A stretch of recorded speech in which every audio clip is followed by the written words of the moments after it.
Hello, I'm Josh Byker, and this is my GIS analysis of cycling infrastructure in Albuquerque. So, quick background, I do not have a car, so everywhere that I go in Albuquerque, I use my bike. So, with that experience, I have the knowledge that biking in Albuquerque can be very dangerous.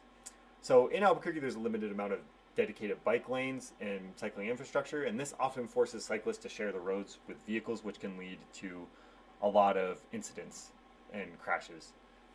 Um, so the goal of this analysis was to find the most beneficial locations for new biking infrastructure.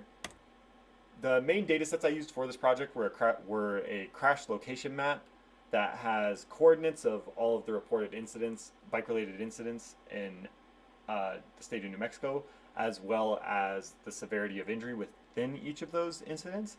I also used a shapefile that has all of the existing bike infrastructure in Albuquerque. So the first thing I wanted to try to do to determine where in Albuquerque infrastructure is most needed, I wanted to make a heat map based off of the density of points that I got of the points where people crashed bikes in Albuquerque. But I also wanted to factor into the heat map the severity of injury. So I used this distribution of the severity of injury to also weight each individual point. So the heat map is based off of the clusters of points that determines the how dark the red can be, but also within each point the severity of injury is taken into account. So for example, on a spot where a cyclist was killed, the point will emit a very red, dark red color, and then for an individual point where no one was injured, it doesn't output any color at all. So right off the bat on this heat map, we can see that there are a lot of incidents in downtown Albuquerque, as well as central in the International District. Another big heat cluster is on 3rd Street in the northwest part of Albuquerque. Um, so here is that same heat map, but with an overlay of all of the different types of biking infrastructure in Albuquerque. So the types of biking infrastructure in Albuquerque are bicycle boulevards, bike lanes, bike routes, buffered bike lanes, and multiple use trails. So from this image, right off the bat, we can see that some of those areas where we saw a lot of density in the first image are spots that do not have any cycling infrastructure at all. For example, you can see that the spot on Central in the International District does not have any cycling infrastructure, and there's a big red spot. Um, you can also see the same thing in downtown and the area on 3rd Street in the northwest part of the image.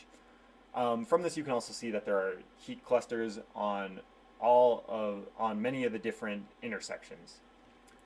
But you can also see that there are big heat clusters on areas that do have cycling infrastructure. So I wanted to figure out the distribution of crashes per each type of biking infrastructure. um, so to do that, I made 25-foot buffers of each of around 25-foot buffers around each of the different types of cycling infrastructure. So after creating the buffers, I had different polygons of all of the different infrastructure types. So then after that, I used the QGIS feature select by location to see all of the overlap between the points in the different polygons. So that allowed me to see the distribution of points across each polygon of the infrastructure types. So with that, I figured out the amount of crashes per each infrastructure type. So what that came out to is that 53% of all of the crashes in Albuquerque were in spots that did not have cycling infrastructure. 25% were in spots with a bike lane. 16% were in bike routes, and then the remaining 6% were split between bike lane buffers and bicycle boulevards. It's also important to note that the multiple use trails, there were no reported crashes.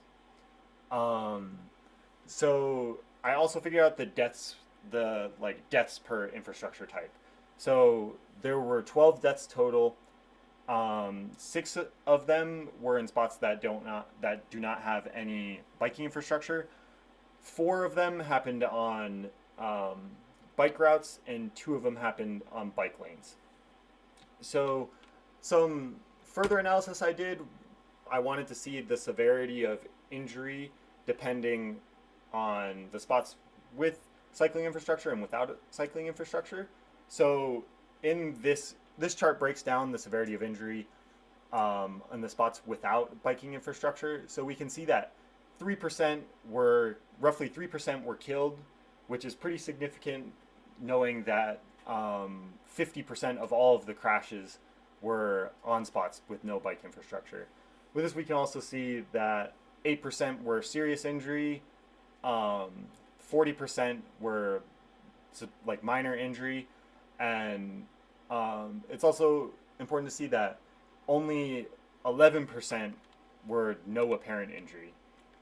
So that compared to the breakdown of ones with bike infrastructure, we can see that only 1% were killed, 44% were suspected minor injury, and we also see that there is a much lower percentage of suspected serious injury.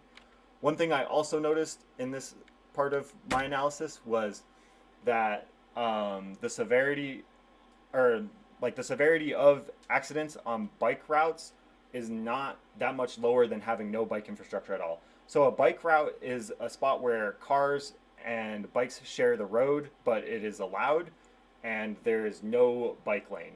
So in this, we can see that 6% were killed, which is the highest percentage among any of the categories, and 4% were suspected serious injury. And this one also a very low percentage were no apparent injury. So some of the conclusions that I came to within this project were that the impact of dedicated cycling infrastructure. So here we see that like within the dedicated cycling infrastructure, there were no crashes, but also there were significantly more crashes within the areas without any cycling infrastructure. So overall, any form of cycling infrastructure does help, but not necessarily bike routes. I also realized that for cyclists, you should use extreme caution at intersection because they are a common hotspot. So overall, the focus areas for infrastructure improvements that I think Albuquerque needs to implement are improvements should be focused on downtown Albuquerque with an emphasis on Central, as well as the spot on Central in the International District. Overall, Central and 3rd Street were the ones that had the most bike accidents, so I think that would be the perfect spot to start. Okay, thank you.